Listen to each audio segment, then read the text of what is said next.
Con licenciatura y maestría en Sociología, posee una especialización en políticas de juventud por parte de la Organización de las Naciones Unidas y estudios de doctorado en Estudios Sociales con especialización en Estudios Laborales por la Universidad Autónoma Metropolitana. José Antonio ha trabajado a nivel internacional como consultor de la Organización de las Naciones Unidas para la Educación, la Ciencia y la Cultura, de la Organización Iberoamericana de Juventud y de la Comisión Económica para América Latina. Ha desempeñado diversos cargos públicos, el último entre los años de 1996 y 2006 como director del Centro de Investigación y Estudios sobre Juventud y como director de la revista Jóvenes del Instituto Mexicano de la Juventud.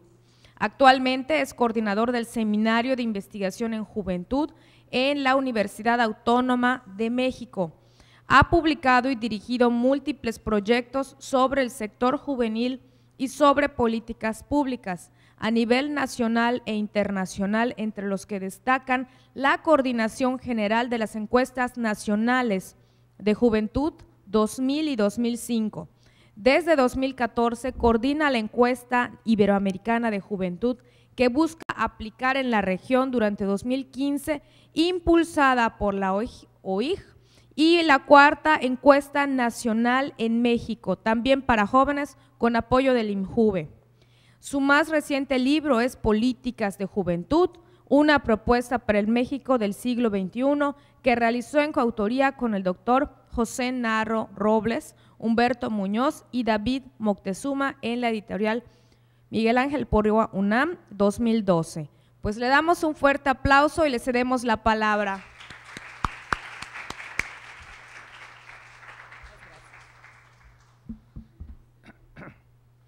Buenos días a todas y a todos. Agradezco a la Universidad Autónoma de Yucatán la invitación y el riesgo de invitarme, espero no decepcionarlos.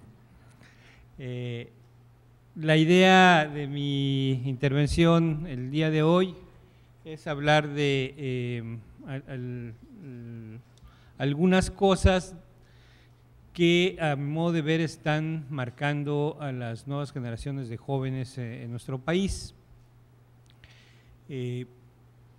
La hipótesis, digamos, central de la exposición es que estamos viviendo todas estas crisis que hemos pasado los últimos años, los últimos 20 años en nuestro país, significan una acumulación de eventos que me parece que terminan no solamente en una crisis más, ¿no?, la que estamos viviendo sobre todo en sus últimos 3 años en nuestro país,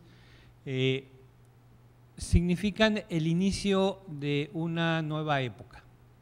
Y voy a tratarlos de convencer de que esto es así, un poco recordando lo que hacía un joven pocas veces ya citado ahora, que se llama Carlitos Marx, que antes lo visitábamos mucho, hoy lo visitamos cada vez menos. Carlitos Marx hacía allá por sus épocas una referencia precisamente a la transformación que estaba sucediendo en la sociedad, del paso de la sociedad feudal a la sociedad industrial y por lo tanto a la ciudad capitalista. Entonces, las narraciones que hace Marx junto con otros historiadores, Thompson, por ejemplo, de este cambio de época donde muchos de los miembros de los feudos tuvieron que salir e irse a lo que serían las primeras grandes ciudades, ¿no?, los famosos burgos, que llegaban a estos lugares donde las cosas y las lógicas habían cambiado y que quizá nunca entendieron, los que vivieron en esa época, que estaban ante una nueva forma de vivir, de ser, de relacionarse en condiciones diferentes. Me parece que al igual que eso que sucedió hace unos cuantos siglos, ahora estamos viendo el inicio de una nueva transformación, y una nueva transformación central de las formas de relación en esta sociedad, que desafortunadamente no deja de ser capitalista, pero quizá en una etapa donde esas relaciones capitalistas están sufriendo una transformación central. Y creo que un aspecto o una serie de elementos nos muestran esta transformación gracias a lo que está sucediendo o gracias o por desgracia de lo que está sucediendo con los jóvenes, con las y los jóvenes. Entonces voy a hacer mi intervención va a ser una rápida muestra cuantitativa de algunas cosas que están sucediendo con los jóvenes en nuestro país y después plantearé, digamos, mis formas de justificación en torno a esta hipótesis de que estamos viendo una transformación en esta sociedad capitalista. ¿Cómo la hago aquí? ¿Sí? La siguiente, por favor. La siguiente. Vamos a hacer una primera, me voy a levantar porque creo que sería… Si ustedes ven una muy rápida enumeración de cuántos jóvenes hay en nuestro país, vemos que en el año 2000 el total de mexicanos éramos alrededor de 97 millones, en el 2010, según el último censo, somos 112 millones, un poco pasaditos. Es decir, que entre 2000 y 2010 la tasa de crecimiento anual, o sea, cómo crece la población año a año, fue de 1.58%, o sea, crecemos cada año casi 2% anual. Pero si ustedes ven el crecimiento de los jóvenes, es decir, las personas entre 12 y 29 años de edad, en el año 2000 eran cerca de 34 millones y crecieron a la mitad del ritmo de la población, es decir, casi en 2/3 partes del 1%, 0.66%. ¿no? En el año 2000 esos 34 millones eran precisamente el 34-35% de la población. En el año 2000, ¿no? Si bien sigue creciendo en términos cuantitativos, crecieron 3 millones aproximadamente, ya no creció al ritmo de antes y entonces ahora los jóvenes representan solamente a partir del año 2000 el 32.23%. La siguiente. Si ustedes ven, este crecimiento se empieza a reflejar en los grupos de edad. Estos son los jóvenes que había precisamente en el año 2010, según los tabulados del censo de población. Y si ustedes ven cómo se distribuyen los grupos de edad, vemos que el grupo menor, además que son menos años en ese estrato, 12-14, ya se empieza a mostrar un descenso. De hecho, en algunas partes, por ejemplo, en el Distrito Federal, hay escuelas primarias que se empiezan a quedar sin niños.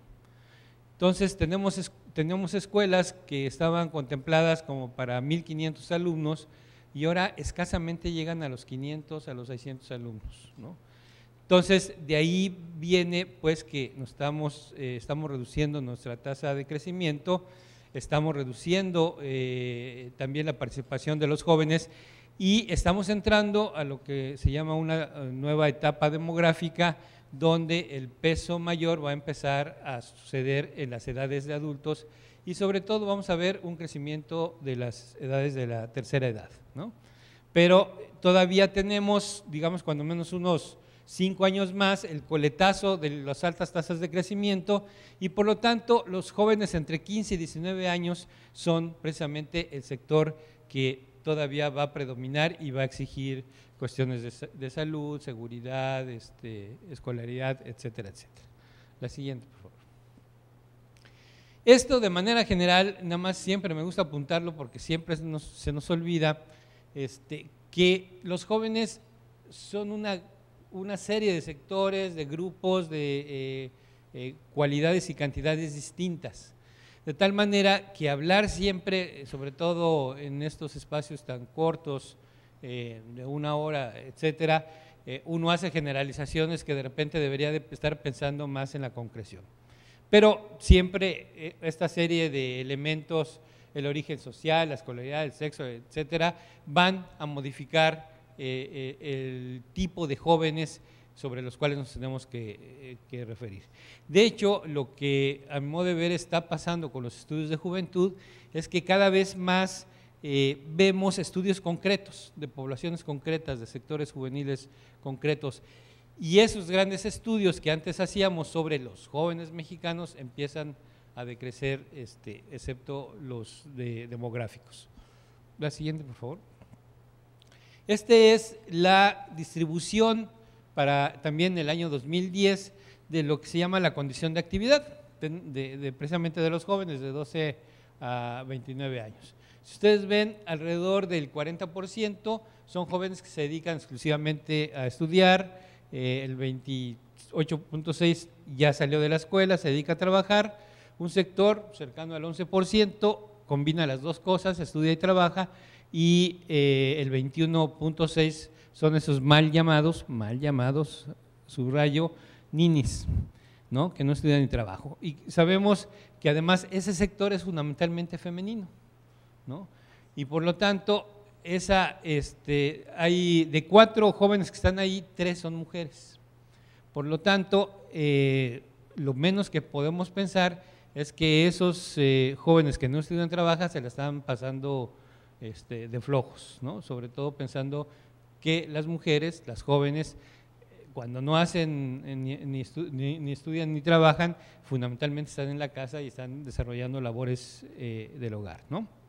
Entonces, bueno, esa es como la distribución y la primera gran diferencia que tenemos en nuestros jóvenes. La siguiente, por favor. Esto es algo de que ya nos empieza a hablar de un problema central que tenemos, no solamente con los jóvenes en general, pero que se está acentuando en torno a los jóvenes, que es la desigualdad que está marcando a este sector de la población. Aquí tenemos lo que se llaman unas cortas hipotéticas de trayectoria educativa, ¿no? Una comparación entre el 2000, 2010 y el 2014, que toma como base los que inician en primaria como 60%, ¿no? ¿Cuántos terminan? Que en nuestro caso vemos que prácticamente la escuela primaria se ha universalizado, ¿no? Solamente un 1% tienen ahí, aunque es bastante relevante todavía. De ese 100%, el 86% llegan a la secundaria en el año 2014, 63% terminan la educación media superior, y la superior la terminan el 15%, y solamente se titulan el 11%, ¿no? Si ustedes ven, ha habido algunas mejoras, no así en todos. Por ejemplo, en la educación superior vemos que hay un decaimiento fundamentalmente en los últimos años, ¿no? Donde, por lo que podemos previsualizar, que hay cada vez más complejidad para terminar la educación superior, ¿no? La siguiente, por favor. Las tasas de abandono, ¿no? Si ustedes ven, precisamente la gran complejidad que tiene la educación media superior, es decir, bachillerato, son donde precisamente los jóvenes, que además están entre los 15 y los 19 años, son donde más se abandona la escuela, ¿no? Y después la educación superior. Y por años vemos que de 2012 a 2014 hay un incremento en ese abandono de la escuela, ¿sí? Y este es el gasto público que se hace por alumnos para el periodo 2013-2014 en miles de pesos. Mientras generar una plaza a nivel escolar cuesta 16,000 pesos, ¿no? En primaria cuesta 15,000 pesos, en secundaria 23,000 pesos, en bachillerato 32, en profesional 22 y en educación superior 72,000 pesos, ¿no? Eso es lo que cuesta, digamos, cada plaza, o lo que se tiene que gastar cada plaza de alumnos en estos niveles. Entonces tenemos precisamente una de las primeras explicaciones en torno a por qué todos los presupuestos de las universidades están mermando, porque son los más caros, ¿no? Y la apuesta a veces no está por ahí. La siguiente. Esta es la distribución por sexo, ¿no?, entre mujeres y hombres a nivel nacional. Si ustedes ven, referido sobre todo al grupo de edad que les toca, por ejemplo, el preescolar pues son los 3 a 5 años, ¿no?, en primaria son de 6 a 12 y así.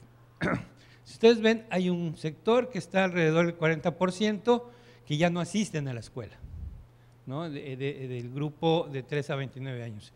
Y después se va distribuyendo de una manera diferencial por sexo. Fundamentalmente, siempre hay una desventaja en las mujeres, aunque, por ejemplo, en la primaria se equilibra mucho el asunto, precisamente porque se está universalizando o prácticamente se ha universalizado el acceso a la primaria.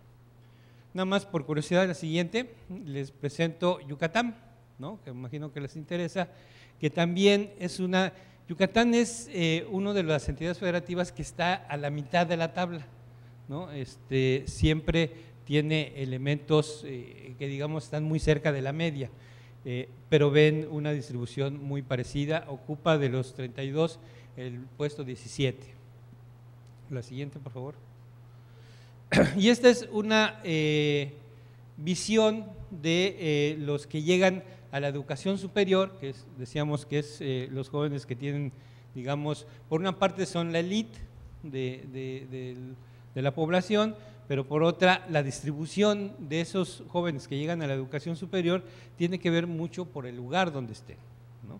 Entonces, mientras tenemos estados donde entre el 4.5 y 7.6% de la población solamente es la que llega de la población juvenil, es la que llega a la educación superior, en otros, fundamentalmente en el norte, ¿no?, y algunos, obviamente el Distrito Federal, Aguascalientes, y ustedes ven Yucatán, tienen accesos de entre el 10 y el 18% de la población juvenil en la educación superior. La siguiente, ¿no? Y esto es un cuadro que compara los resultados de las encuestas nacionales de juventud. Se han aplicado 3, la 2000, 2005 y 2010, y de un asunto que siempre es particularmente relevante para el tema de los jóvenes, que son las primeras veces, ¿no? Dicen que las primeras veces nunca se olvidan, aunque a veces quisiéramos olvidarlas, pero marcan siempre esas primeras veces, ¿no?, la trayectoria de las personas. Entonces, si vemos los dos primeros datos, ¿no?, de comparación entre las encuestas de juventud, vemos que la edad que dejaron de estudiar se ha aumentado, ha pasado de 15 años y medio promedio a 18.4, ¿no? O sea, ha habido casi 3 años adicionales de permanencia en la escuela en estos 10 años. Y por lo tanto se modifica el primer acceso al mercado de trabajo, que tiene que ver entre los 15 años que se daban en 2000 a los 16 y medio, un poco más, en el 2010. Y uno diría que bueno, se están quedando más tiempo en la escuela, están, digamos, entrando por lo tanto a trabajar más tarde con mayores conocimientos. Pero si si revisamos cada uno de los demás indicadores de las primeras veces, ¿no?, la edad que salieron por primera vez de la casa de los padres, del primer novio, de la primera relación sexual, de la primera vez que usaron métodos anticonceptivos, a qué edad se casaron, el primer hijo, etcétera, etcétera, uno casi no ve movimiento, ¿no? Por ejemplo, la salida de la casa de los padres era en el año 2000 a los 17 años y medio, y en el año 2010 bajó a los casi 17 años, pero muy poco. El primer novio prácticamente no se mueve, la primera relación sexual baja, ¿no?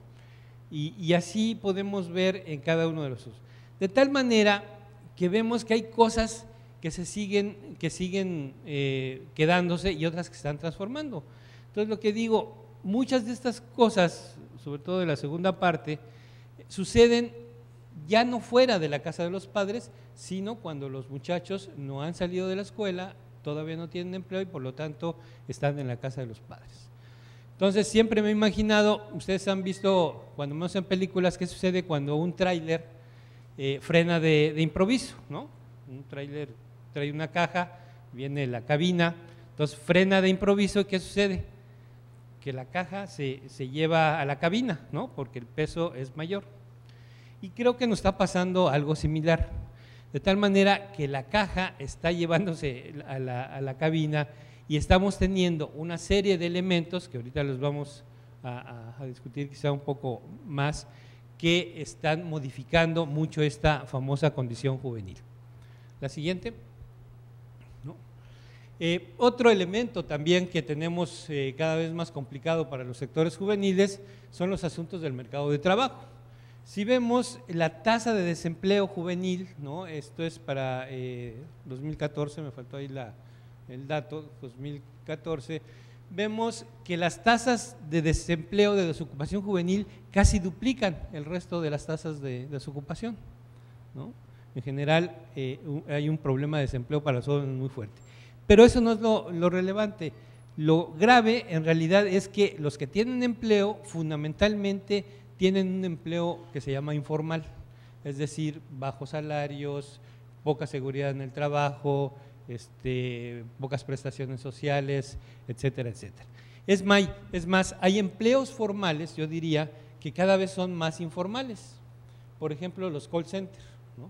Los call centers se hacen contratos a veces cada 3 meses, ¿no? Y los muchachos por lo general no saben, y lo más probable es que no les vuelvan a dar contrato. Entonces se vuelven totalmente empleos muy variables y muy poco seguros, ¿no? Entonces, aún teniendo contrato, que son muy pocos, la mayoría no tiene contratos, hay un empleo de informalidad. Y esto es un asunto que cada vez digamos, pega más, sobre todo a los sectores juveniles. Antes la informalidad tenía que ver con todas esas ocupaciones que, digamos, no tenían características de contrato, etcétera, etcétera, pero lo que vemos ahora es que el tema de la informalidad ha tocado hasta los empleos supuestamente formales. De tal manera que ustedes ven, por ejemplo, entre los 14 y 19 años, pues solamente el 15% sale de esta informalidad, ¿no? Que empieza muy similar a ser las dos puntas, los jóvenes y los de tercera edad. La siguiente. Esta es, digamos, la tasa de informalidad laboral a nivel nacional y por entidad federativa. Entonces, ven, también Yucatán se queda como a la mitad, ¿no? Pero estamos teniendo alrededor del 62% a nivel nacional de informalidad con los jóvenes. La siguiente. Y esto es otro elemento, nada más para terminar esta rápida revisión, uno de los asuntos que cada vez se ve con mayor claridad, que los jóvenes tienen un acceso mayor a esto que se ha llamado las tecnologías de la información y la comunicación. Esto es la encuesta de hábitos de usuarios de Internet y vemos que obviamente el grupo de 12 a 24, ¿no? Porque está distribuida la población, tiene accesos mayores a Internet que los propios edades de adultos, ¿no? Entonces, tenemos una generación que cada vez más accesa, se comunica, se informa por los medios electrónicos. Entonces, hasta aquí, si quieren la siguiente, ¿no? Vamos a, este es un muy rápido ojeada a las condiciones y a los datos de los jóvenes, y ahora sí creo que me parece que hablaremos de esta hipótesis que yo les decía. La siguiente, por favor. Hay, digamos, 3 elementos que me parece que están transformando centralmente la condición juvenil. El primero tiene que ver con un asunto donde todas las sociedades, desde que tenemos conocimiento de las sociedades más primitivas hasta las sociedades más modernas, siempre las sociedades se habían planteado que sus jóvenes, que sus generaciones de niños y jóvenes no se iban a quedar siendo permanentemente jóvenes. Digo, ninguna sociedad, y sobre todo pensando como padre de familia, ¿no? Se piensa que va a tener a los jóvenes toda la vida en la casa, no es deseable. Entonces se llama a esto un proceso de emancipación. En las sociedades primitivas había ritos, había procesos que marcaban cuando un grupo, cuando unas personas pasaban de la edad juvenil a la edad adulta. En nuestras sociedades modernas, entre comillas, en nuestras sociedades industriales, fundamentalmente lo que se hizo fue un proceso paulatino de incorporación a esto que se llamaba emancipación, de tal manera que las nuevas generaciones en algún momento dejaban de ser jóvenes y se convertían en adultos, ciudadanos, etcétera, etcétera. Pero tenemos un primer problema, ¿no? Que este proceso donde las sociedades hacen este asunto de incorporación de sus jóvenes, está empezando a generar un gran, digamos, obstáculo para que estas nuevas generaciones se vuelvan adultas, ¿no? El primero tiene que ver con que los procesos de escolarización que vemos se han generalizado, chocan con todas las políticas, todos los obstáculos que han tenido los mercados de trabajo. De tal manera que hoy lo que antes era un proceso pensado linealmente, uno decía, ya encontraste tu primer trabajo, entonces ya puedes decir que eres parte de la fuerza laboral, porque una vez entrado al mercado de trabajo, ya, digamos, te seguías de corrido. Lo que vemos ahora que el primer empleo, la primera ocupación, como quieramos llamarle, no necesariamente asegura la segunda. Y entonces, encontrar un trabajo no quiere decir que vas a tener el siguiente o que lo vas a tener inmediatamente. Entonces, esto genera un proceso complicado para las nuevas generaciones. Siempre me gusta platicar, dando clases, siempre uno dice estas cosas a los alumnos. Y un día me encontré en el pasillo a un alumno que había tomado clases conmigo y me dice, profesor, ¿qué cree? Ya soy adulto. ¿Cómo que ya eres adulto? Sí, me salí de la casa de mis papás, que encontré trabajo y me fui a vivir con mi novia a una parte. Pues está bien, felicidades, bienvenido a este Valle de Lágrimas, ¿no? Y año y medio, ¿no? Me lo vuelvo a encontrar en el pasillo igual, y me dice, ¿qué, profesor? Ya volví a ser joven. ¿Cómo que ya volví a ser joven? Sí, me corrieron del trabajo, regresé a la casa de mis padres y troné con mi chava. Entonces, procesos que antes eran lineales, vemos que ahora son reversibles. No necesariamente la salida de la casa paterna significa no retorno. De hecho, lo que vemos, hicimos una investigación el año pasado y en realidad cuando una pareja fundamentalmente truena o tiene problemas de empleo, el varón siempre regresa a la casa de la mamá.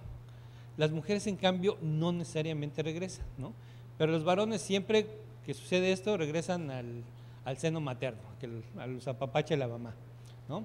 Entonces, tenemos un proceso donde ni siquiera esas trayectorias ya son lineales, sino encontramos lo que ahora podemos decir son inserciones, más que una inserción laboral, se están dando como posicionamientos laborales.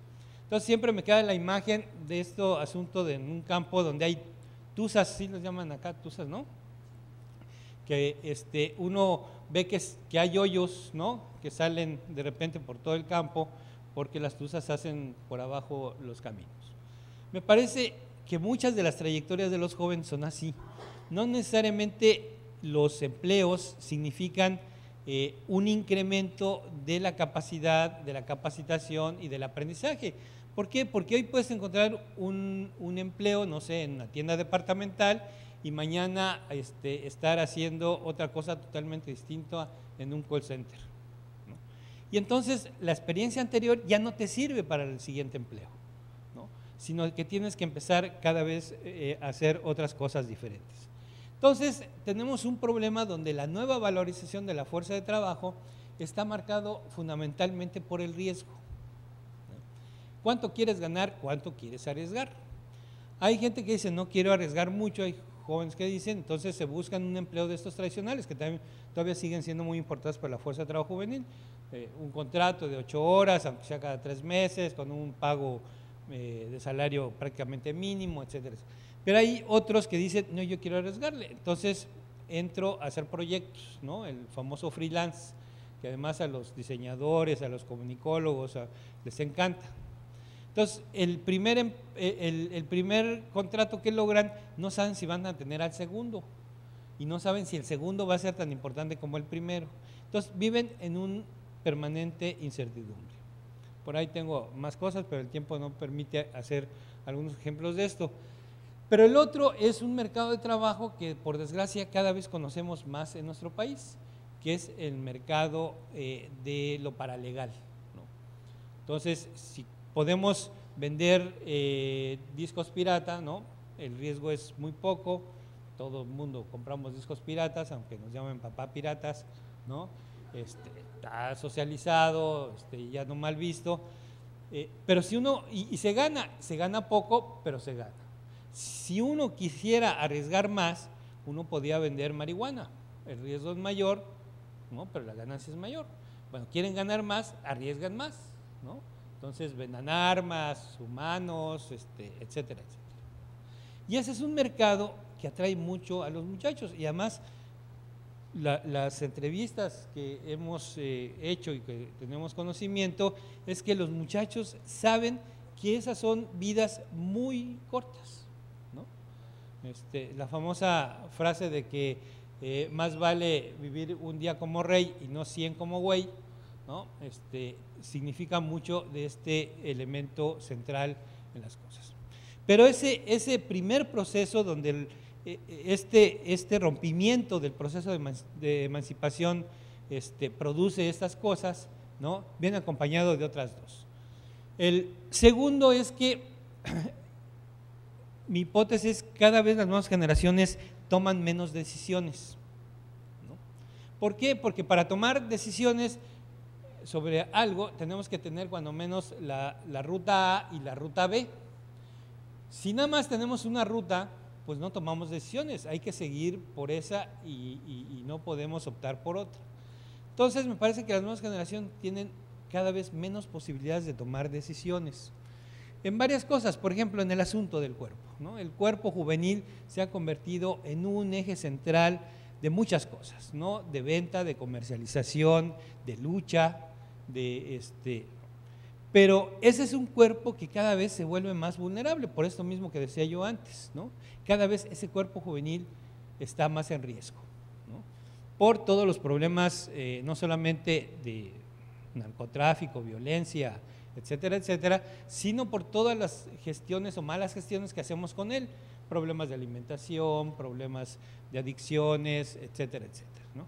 Pero el cuerpo está teniendo un elemento que modifica a las nuevas generaciones, sobre todo su uso. De hecho, por ahí estoy escribiendo un nuevo texto donde, digamos, en esta sociedad capitalista el cuerpo juvenil se ha vuelto la nueva plusvalía, ¿no? O sea, ser joven tiene una plusvalía en la sociedad capitalista. Se vende mejor, ¿no? Produce más valor y por lo tanto se vuelve siempre un objeto muy deseable. Y claro, y como sabemos que el valor es diferente al precio, el cuerpo juvenil es de muy poco precio y de muy alto valor, ¿no? Y por eso tiene una relevancia. Pero eso es unas descripciones que por ahí luego se las haré pasar. Bueno, el otro elemento en esa toma son los tiempos de vida. O sea, cada vez la vida se vive no solamente de una manera lineal, sino simultánea. Lo que vemos es que los momentos de vida entre los jóvenes siempre suceden en forma paralela y ya no lineal, ¿no? Y además vertiginoso, y entre más vertiginoso, además es mucho más deseable, porque se vive constantemente nuevas experiencias. Entonces, en esa vertiginosidad es muy difícil también tomar decisiones y siempre se está, digamos, a lo que viene sin pensarlo mucho. Y obviamente esta toma de decisiones cada vez está menos integrada entre sectores. Entonces tenemos ahora escuelas para ricos y escuelas para pobres, lugares de diversión para pobres y lugares de diversión para ricos, partes de la ciudad para pobres y parte de la ciudad para ricos, ¿no? Y cada vez esa distancia, al final vamos a hablar que esa distancia es excluyente mutuamente. Es más fácil que un joven de clase mediero, de la clase alta, de la Ciudad de México o de la Ciudad de Yucatán, conozca a otros jóvenes de ese nivel en Nueva York o en Londres, etcétera, etcétera, que conozca a gente, a jóvenes de otras clases. E igual los jóvenes de otras clases populares pocas veces ven a un güerito, por ejemplo, ¿no? Y entonces esa relación se vuelve muy distante, no hay comunicación, no hay manera de interaccionar. Entonces, mientras que lo virtual se abre a muchas posibilidades, lo local se vuelve muy cerrado y fundamentalmente marcado por las clases sociales, ¿no? La siguiente, por favor. Y la tercera elemento que nos marca esta transformación es que este proceso de reflexividad y planeación hacia el futuro cada vez está más acotado, ¿no? Por ejemplo, la toma de decisiones sobre las relaciones de pareja. Hay un elemento, ¿quién está pensando que se va a casar una vez de los muchachos y de las muchachas para toda la vida? 1, 2, 3. Miren, qué idealistas son. La realidad es que vemos que cada vez es más difícil pensar que nuestra pareja de toda la vida va a ser para toda la vida, ¿no?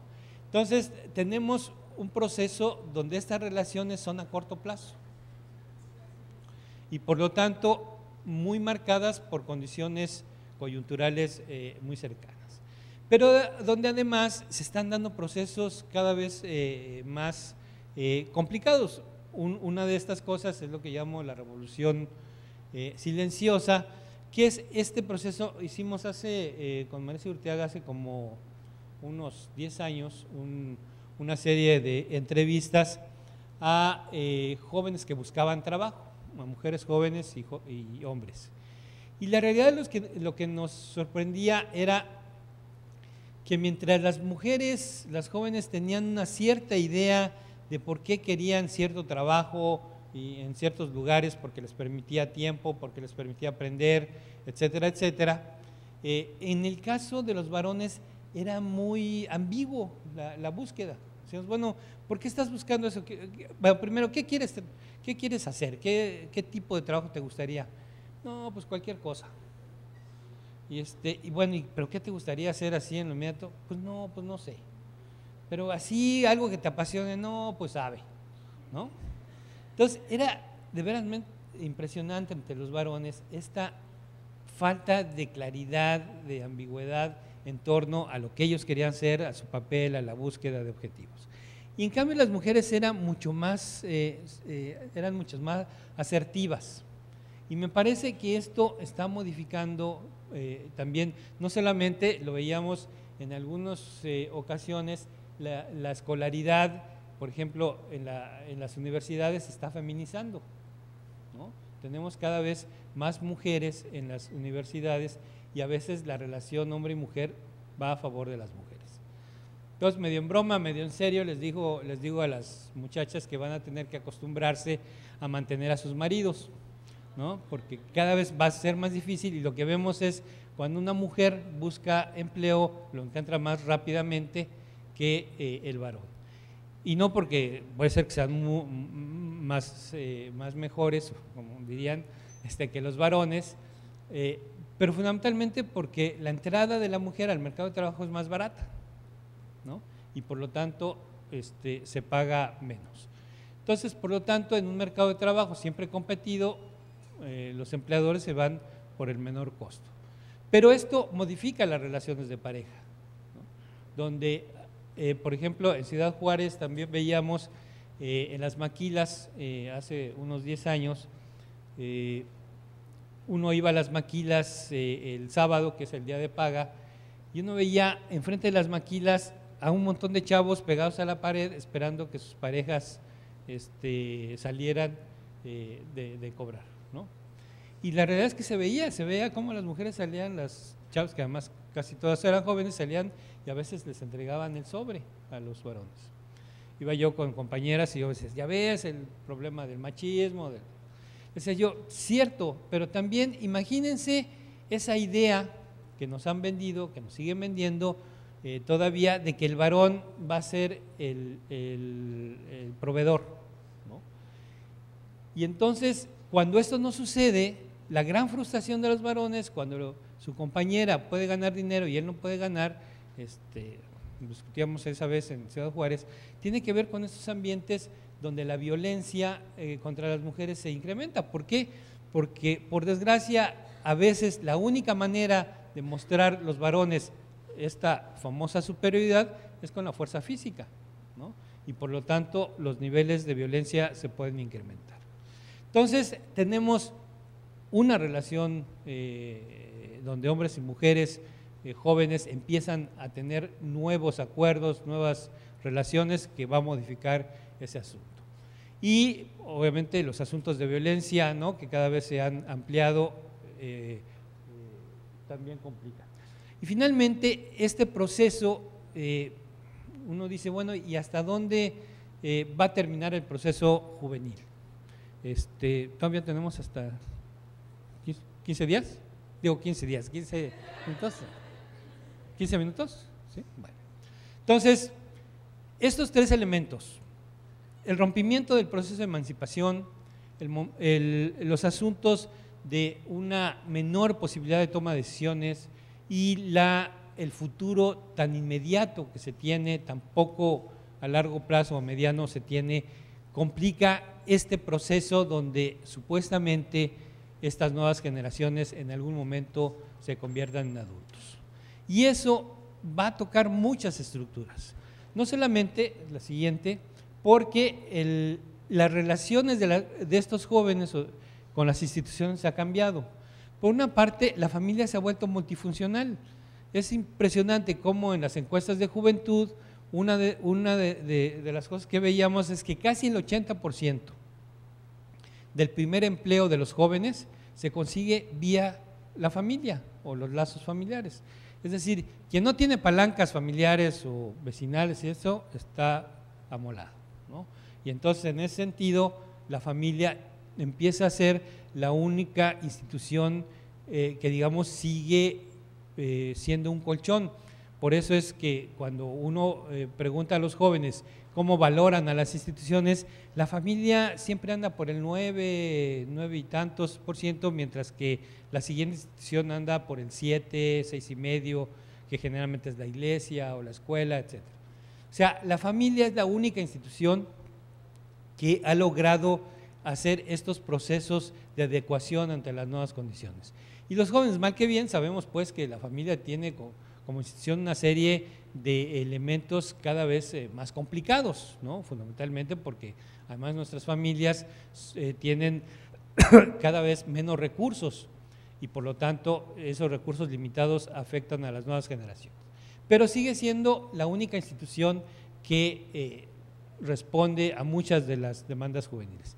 Y ha cambiado de tal manera, ¿no?, si no ustedes nada más piensen, la familia de sus abuelos es muy diferente a la de sus padres y la familia de sus padres va a ser muy diferente a la de ustedes y la de ustedes a la de sus hijos. Es decir, esa institución que todo el mundo defiende como universal y la base de la sociedad ha cambiado totalmente, ¿no? Los nuevos arreglos familiares llegan y se vinculan a las nuevas necesidades. En cambio, las otras dos instituciones, la escuela y el mercado de trabajo, por una parte la escuela cada vez está más desubicada, más ubicada en donde no debe ser, porque supuestamente la escuela en el origen estaba puesta para preparar a los individuos a la vida. Y lo que tenemos es que la vida le ha pasado por los lados a la escuela y muchas veces sabemos que la escuela ya no tiene esa función. Y obviamente este trabajo que antes decía tú échale ganas ahora que al final vas a ganar el cielo y te vas a jubilar, cada vez es menos. Entonces, esta gratificación que antes daba el trabajo se ha perdido y a veces no tiene mucho sentido. Es decir, tenemos un rompimiento entre esos marcos objetivos que se llaman instituciones y la existencia de los sujetos, sobre todo de los sujetos jóvenes. De tal manera que, también medio en broma, medio en serio, siempre parece que las cosas les pasan sin que tengan una digamos, lógica. Entonces dicen las muchachas, ay, me embaracé, ¿no? Como si no se hiciera cuando menos a mí me dijeron que hay que hacer una serie de cosas antes para embarazarse, ¿no? Entonces parece que el embarazo cae del cielo y según sabemos solamente a una le ha sucedido, ¿no? Pero al resto no. Entonces, esta toma de decisiones generalmente no viene acompañada de procesos. Si no se sucede, entonces, ay, pues me quedé sin trabajo, ay, pues me corrieron de la escuela, y no se ve, digamos, la concatenación de sucesos que tienen que ver con una serie de decisiones y condiciones. La siguiente, por favor. Entonces, estamos ante lo que se llama una inclusión desigual. Nuestro problema cada vez es menos de exclusión, sobre todo por todo esto que vemos. La escuela prácticamente, cuando menos en los niveles básicos, se ha generalizado. El acceso a las tecnologías cada vez es también más, ahora cualquiera trae un celular, ¿no? Se ha vuelto como elemento de primera necesidad, y entonces en ese sentido cada vez se comparten más las cosas que antes eran para un sector, ¿no? Pero esta inclusión es muy desigual. No es lo mismo incorporarse a una escuela para ricos que a una escuela para pobres. No es lo mismo incorporarse a un empleo formal, ¿no? Con estabilidad, con buen nivel de ingresos, que incorporarse a un empleo pauperizado, ¿no? Entonces, estos procesos de inclusión desigual lo que generan es precisamente una gran desigualdad. Entonces, el eje central de nuestras sociedades y particularmente de los sectores juveniles son las distancias, ¿no? Es como decía un colega hace poco, bueno, sí, ¿por qué dicen que América Latina es uno de los continentes más desiguales y no África? Bueno, porque en África son pobres todos prácticamente, ¿no? Pero acá tenemos un proceso de desigualdad tan amplio que siempre digo, por ejemplo, en una crisis de una familia, pues les va mal a toda la familia, no le va bien al papá y mal a los hijos, ¿no? En nuestro país, en una crisis, supuestamente del país entero, le va mal a los pobres, a los que tienen menos recursos, y les va muy bien a los que tienen recursos, a los ricos, a los dueños de los medios de producción, etcétera. Entonces, estas crisis lo que hacen es ahondar la distancia. Y me parece que ese es un eje central precisamente en estas condiciones, porque va a haber jóvenes que tengan la posibilidad de tenerlo todo.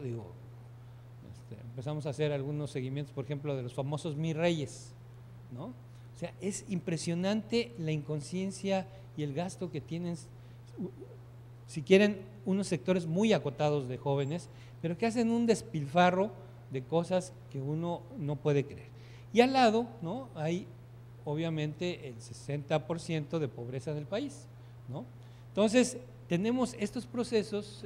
Un colega acaba de escribir un libro muy importante, se llama Juventud Fragmentada, de Gonzalo Sarabí, que muestra precisamente estas grandes distancias entre jóvenes, ¿no?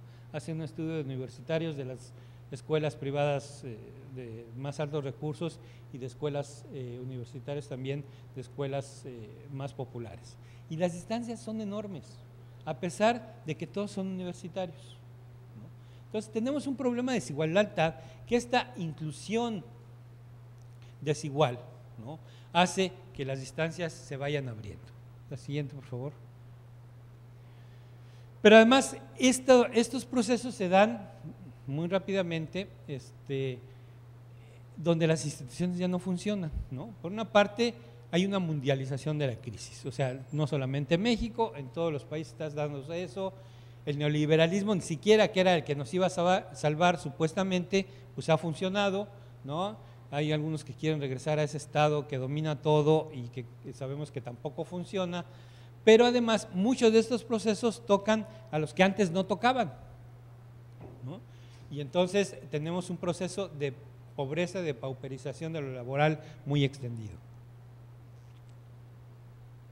Pero además tenemos lo que se llama estados compartidos, la difuminación de las fronteras. Ustedes saben que uno de los grandes, y ahora cada vez se acentúa más, de los grandes problemas que tenemos es los asuntos de migración, ¿no?, donde además la migración está totalmente caracterizada por poblaciones jóvenes. De tal manera que dicen que a finales de este siglo, ¿no?, casi el 80% de los pobladores van a cambiar de lugar de origen. Y los 20 que no cambiaron, el 20%, se habrá conformado otra dinámica con esos procesos de migración que sus lugares habrán transformado totalmente. Y lo empezamos a ver, por ejemplo, con Europa, ¿no?, y todos los procesos broncas que tenemos. Entonces, ya esas fronteras que antes delimitaban se empiezan también a modificar.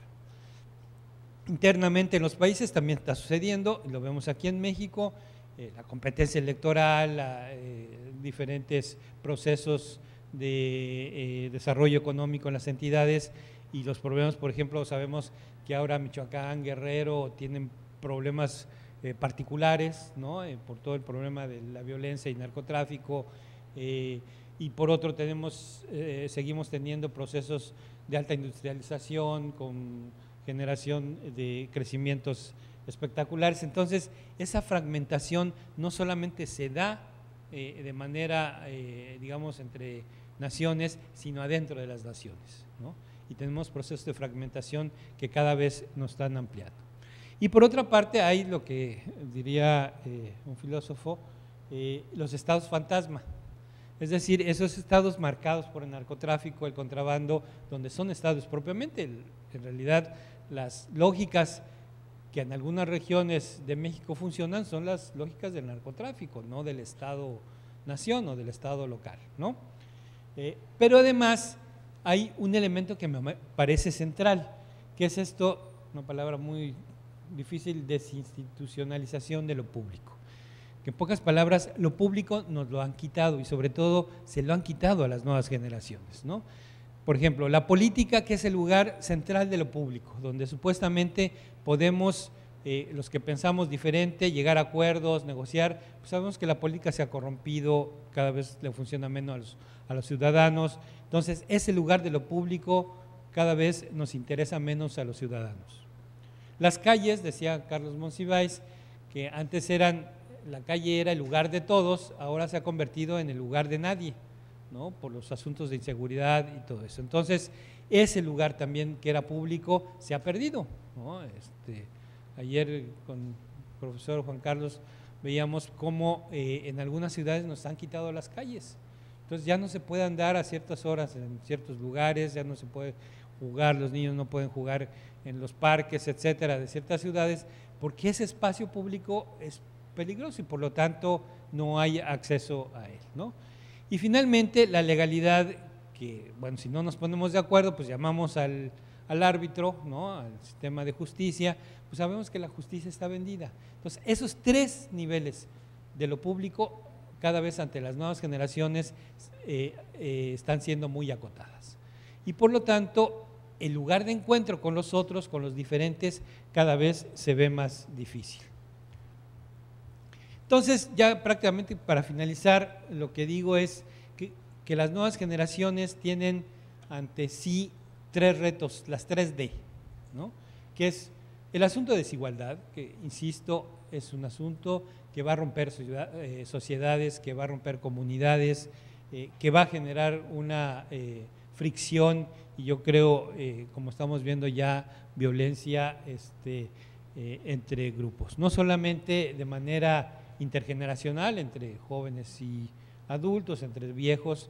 El gran problema ahora es las pensiones, ¿no?, y sabemos que ese es un asunto que va a modificar mucho de las orientaciones presupuestales de las políticas públicas y ahí va a haber un problema que resolver. Pero también estas desigualdades intrageneracionales, yo decía, entre jóvenes que tienen todo y jóvenes que no tienen nada, entre accesos diferenciados al empleo, accesos diferenciados a la diversión, etcétera, etcétera, ¿no? Y eso es un tema central que va a marcar mucho a estas nuevas generaciones. La segunda D es asuntos de diferencia, ¿no? Cada vez peleamos porque no seamos un número más, porque no seamos una masa. Entonces los asuntos de género, de etnia, de preferencias sexuales, de opciones religiosas van a estar centradas y centrales precisamente en esta convivencia de las sociedades y por lo tanto va a tocar a las nuevas generaciones. Y finalmente, los asuntos de desconexión. No solamente de la desconexión, digamos, electrónica, el acceso a los medios de comunicación electrónicos, a las redes, a las internet, sino también a una desconexión que me parece más central, que es el asunto de los capitales sociales, ¿no? Cada vez sociedades más individualistas, cada vez más separadas, donde nadie tiene solidaridad en sus asuntos y cada quien se rasca con sus propias uñas, me parece que es un asunto central que tenemos que enfrentar. Pensemos que los solitarios no son solidarios, ¿no? Y entonces en ese sentido, cualquier cosa que queramos hacer por nuestra cuenta, si no lo hacemos con los demás, con los otros, pues estamos entregados al fracaso.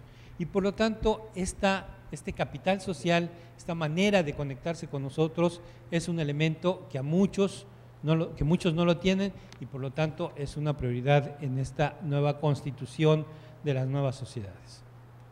La siguiente. Y entonces, me parece que este asunto que algún sociólogo llamó la sociedad del riesgo, habría que hacer una distinción entre una sociedad, entre riesgo y peligro. El peligro es cuando uno no tiene que ver mucho en lo que le acontece, en lo que acontece. Uno puede atravesar la calle en la esquina en el momento que está el siga para pasar, y si viene un carro a 150 kilómetros, se pasa el alta y te atropella, tú no tienes mucha decisión para tomar en esa situación.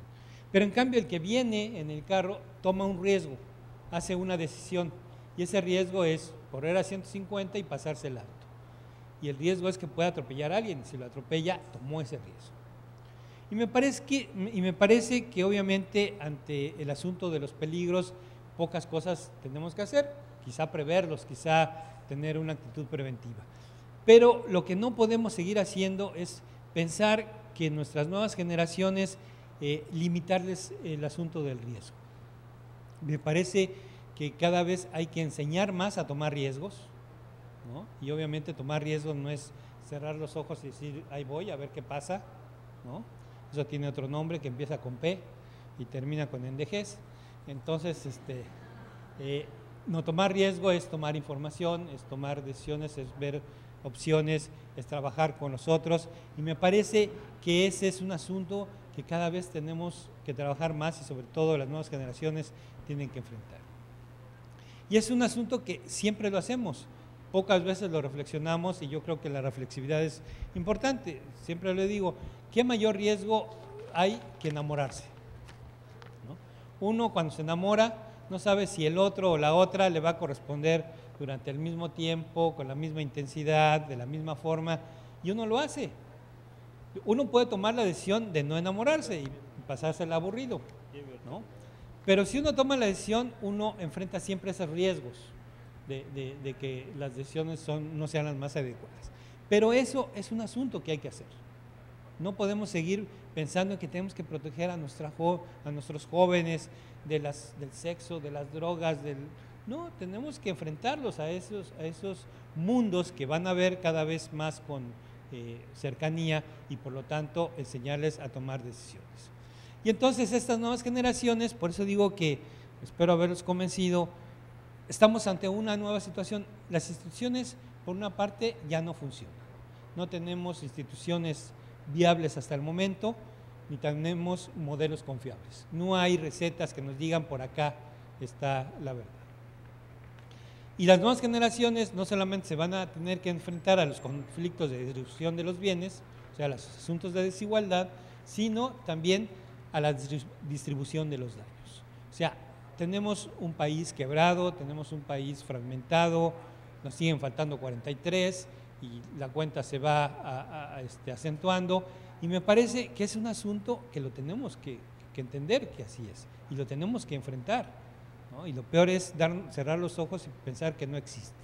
Y entonces esta distribución de los bienes, esta distribución de los daños los tenemos que reconfigurar de otra manera. Y además, si las instituciones ya no funcionan, tenemos que pensarlo de otra forma. De tal manera que las viejas recetas ya no funcionan, las viejas instituciones ya no funcionan. Tenemos que pensar otra escuela, tenemos que pensar otra forma de tener ocupación, tenemos otra forma de participación en política, y eso es pensar otra sociedad. Yo creo que ese es el elemento central que debemos de tener ante las nuevas generaciones. Pues muchas gracias.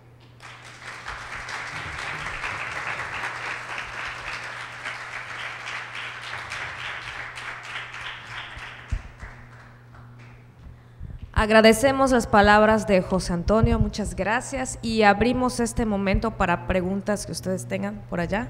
Gracias. ¿Alguien lleva el micro? Gracias. Pues, buenos días, muchas gracias. Siempre una delicia escuchar a José Antonio, nos deja con más dudas que respuestas y eso es muy bueno.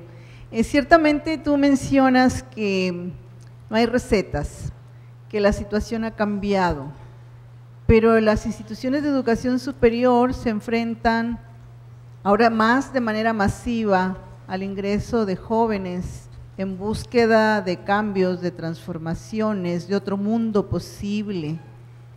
Y si bien no podemos hacer recetas, el profesorado, las maestras y los maestros, pues también somos en una buena medida gente de una media de edad, ya no tan joven, porque incluso hasta eso está pasando, las viejas y los viejos ni nos morimos, ni nos enfermamos, ni nos jubilamos, ni nada pasa, entonces no hay espacios, ¿sí?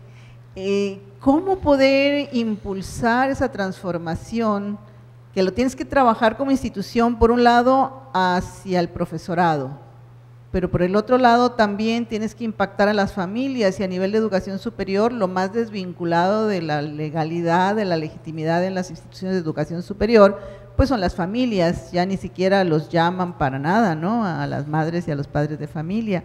Y cómo también hacer transformaciones para que en esa búsqueda la juventud transite en esa reflexión, que me pareció genial como lo planteaste, de que una cosa es el peligro, me pasó, me sucedió, y otra cosa es lo pensé y lo decidí, ¿sí? Entonces creo que allí hay tal vez una transformación de currícula, tal vez, no sé, pero creo que no podemos quedarnos así diciendo, va a haber, está cambiando, se necesitan otras cosas, pero no sabemos todavía ni por dónde, porque no hay recetas. ¿Cómo construir por lo menos los elementos básicos para una receta, ¿no? Gracias.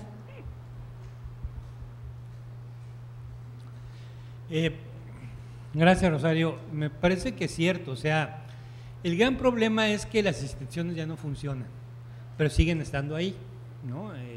Y una de las instituciones que quizá menos funcionan es la escuela, a todos los niveles. Acabamos de hacer un estudio sobre cultura escolar en primarias y secundarias en el Distrito Federal.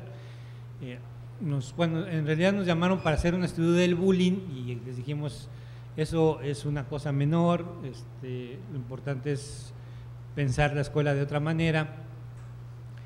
Y lo que descubrimos es que en realidad, digamos, las nuevas lecturas o las nuevas condiciones, los muchachos, y en este caso en secundaria y en primaria, los chavitos aún leen muy bien las nuevas condiciones, ¿no? Entonces saben cuándo hay que agacharse ante el maestro, hacerse a un lado, cuándo hay que enfrentarlo, ¿no? Para dónde hay que moverse, etcétera. Y en cambio los profesores no aprenden a leer a las nuevas condiciones de los estudiantes, ¿no? De los chavos. Entonces siguen peleando por el celular, ¿no? Estoy viendo ahora ¿cuál es la forma de tomar apuntes? Pues sacarle, esas fotos, ¿no? Antes nos preocupamos por tomar notas, hoy se le saca una foto y ya tiene uno el apunte del profesor. Aún yo escribo mucho cuando doy clases en el pizarrón y mis garabatos son terribles, tengo peor letra que doctor, y toman fotos de eso y les digo, ¿y ustedes creen que van a entender lo que está escrito ahí? No, sí, está bien. Entonces, me parece que el asunto con la escuela es, tenemos una escuela del siglo XIX. Sí. ¿No? Siempre digo, pensemos ahora, a mí me gusta mucho la ciencia ficción, traer a un médico del siglo XIX, ¿no? Lo trasladamos y lo ponemos en un quirófano del siglo XXI. ¿Qué pasaría con ese médico? Pues no entendería dónde está, creía que está en una sala, en una nave espacial o no sé. Pero si trajéramos a un profesor del siglo XIX y lo pusiéramos en cualquiera de nuestros salones de clase, ¿no? Es más, en este lugar, ¿no? ¿Qué pasaría? ¿Entendería exactamente dónde está? Esta es la estructura del siglo XIX. Supuestamente el que está aquí arriba es el que sabe, que no necesariamente, ¿no? Y los que están sentados son los que no saben, que tampoco necesariamente. El que está aquí es el que ordena, el que dice qué hacer, que tampoco es necesariamente cierto. Y los que están ahí no saben qué hacer, tienen que obedecer, que tampoco es cierto. Es decir, tenemos una estructura que funciona de una manera desubicada, por eso decía, la escuela está desubicada. Algún compañero decía, sí, tenemos una estructura, una escuela del siglo XIX, unos profesores del siglo XX y unos alumnos del siglo XXI. Y entonces es como hablarse chino, alemán y náhuatl entre sí, nadie entiende nada. Entonces creo que tenemos que pensar de otra manera la escuela, y la pensada de la escuela tendría que ver con nuevas formas de educación. Tenemos muy a lo Paulo Freire todavía una escuela bancaria, ¿no? Le depositamos el conocimiento así acumulado a los muchachos, apréndanse esto. Yo cada vez doy menos cifras y doy menos citas porque además soy muy susceptible a equivocarme. Y ahora todo el mundo lo que hace, no, profesor, está equivocado, la fecha que usted dijo no, porque aquí en Google dice que, ¿no? Y entonces ya cada vez uno le teme más decir cosas porque Wikipedia se lo contradice. Entonces, ese asunto de dar conocimientos, de poner fechas, de poner fórmulas, etcétera, etcétera, funciona menos. Lo que creo que es que tenemos que enseñar a pensar a nuestras y empezar a aprender entre sí. Hay cosas que yo no sé y que generalmente mis alumnos me enseñan. Eso es intercambio de conocimientos, es intercambio de saberes. Y por lo tanto, la escuela tendría que dejar de ser, y empezando con la universidad, este proceso de acumulación de cosas. Finalmente, hemos hecho estudios, a los muchachos no les interesa que aprendan, les interesa el papelito, ¿no? El certificado, el título, ¿no? Acabo de oír una conferencia sobre estos asuntos, y los muchachos quieren, yo quiero salir con el título, que no me moleste, yo quiero salir con mi título, ya después aprenderé las cosas que son necesarias. De todas maneras, lo que aprendo en el salón de clases no me va a servir en el mercado de trabajo. Entonces tenemos que pensar quizá una escuela flexible, quizá pensar una escuela más adaptada a saber pensar que a conocer cosas, ¿no? Por ejemplo, en educación media superior, en bachillerato, yo no sé ustedes, pero yo no me acuerdo qué aprendí en el bachillerato. No sé qué aprendí porque yo me la pasé divertidísima, y de hecho cuando uno hace entrevistas a profundidad o historias de vida, uno les pregunta a los muchachos, a ver, cuéntame de tu familia, y las historias son amplias, diversas, complejas, pero cuando uno llega, a ver, bueno, ¿y la escuela? Cuéntame la escuela. Ah, sí, los amigos, la novia, el reventón, sí, pero espérate, eso sucede alrededor de la escuela, pero en la escuela, no, pues bien, ¿pero qué? Entonces no hay narrativa de la escuela. Por lo tanto, saben que narramos las cosas relevantes, cuando nunca narramos, ay, me levanté, me bañé, me vestí, no, porque eso lo hacemos diario. Narramos cuando uno dice, ay, pues me quedé sin agua, o cuando sucede algo extraordinario, pero si no sucede eso no lo narramos, y creo que la falta de narrativa de la escuela es que no suceden cosas relevantes, ¿no? Y yo creo que los primeros que les tienen que suceder cosas relevantes son los profesores. Hoy tendríamos que estar trabajando con el profesorado que va a tener a la nueva generación La nueva generación del siglo XXI nació en 2000, es decir, ahora tiene 15 años. Ya tenemos 15 años de retraso. Tendríamos que haber preparado a los profesores en el año 2000 a los que iban a tener a los jóvenes de ahora. Bueno, si no lo hicimos, preparemos a los nuevos profesores de ahora para el 2030, ¿no? Para los que están naciendo hoy. Y eso es lo que tenemos que hacer. O sea, el primer trabajo hay que hacerlo con el profesorado. Si eso no se hace, la escuela nunca va a avanzar jamás. Y yo creo que ¿por qué tenemos que aprender en 3 años, en 6 años las cosas? Muchos de nosotros, no sé, cuando tengo oportunidad lo hago, pero muchos de nosotros no hicimos en tiempo y forma la escuela. Digo, yo terminé la licenciatura prácticamente en 8 años, porque fui, vine, hice cosas, trabajé, tuve un hijo, lo que ustedes quieran. ¿Por qué no pensar una educación flexible? ¿No? Pero una educación flexible en serio, no estas cosas de a distancia que finalmente nadie aprende, ¿no? Una educación que integre vida con decisiones en la educación media superior, donde está la toma de decisiones centrales en la vida, los 15, 19 años, que son cuando se decide qué va uno a trabajar, qué uno va a estudiar, si se casa, si se sale de la casa. No hay nada en la escuela que hable de esas cosas.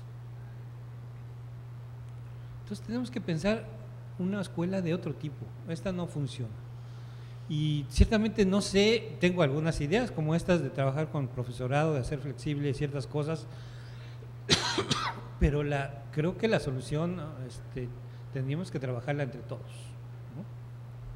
Gracias. Bueno, muchas gracias al doctor José Antonio, muchas gracias a todos ustedes por su asistencia, se nos ha agotado el tiempo. Vamos a darle un aplauso fuerte al doctor José Antonio.